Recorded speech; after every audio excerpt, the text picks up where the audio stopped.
We're in 1 Thessalonians. This series is called Beloved because this is how the beloved of God become beloved to one another, more and more loved. And as we experience God's agape love, we then share God's agape love with the body of Christ, which spills out to the whole world, to the ends of the earth, as we are his witnesses and as we are anticipating the return of Christ. And I want to look with you and anticipate with you 1 Thessalonians chapter 2, verses 9 through 12.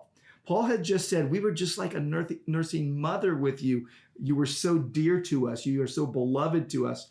And now he turns and says, and we are also like a father with you. And the idea is ministry that pleases God is also ministry that points to God. And this is about ministry that points people to God. And this is what we're going to see. And I just want to read these verses, and then maybe the next time around, you can catch the next video where I'll explain them. But let's just read them.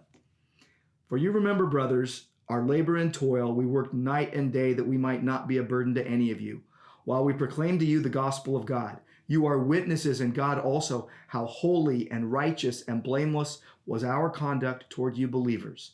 For you know how, like a father with his children, we exhorted each one of you and encouraged you and charged you to walk in a manner worthy of God, who calls you into his own kingdom and glory. We want to live lives worthy of God, pleasing to God, glorifying to God, because he calls us to his eternal glory. He calls us into his kingdom, the kingdom of light, the kingdom of not of darkness. He called us out of darkness into his marvelous light. We are under his rule now, but we will be with him forever. And when he returns, that will be the culmination of all things. But until he returns, we are called to live lives worthy of God and inspire others to live lives worthy of God.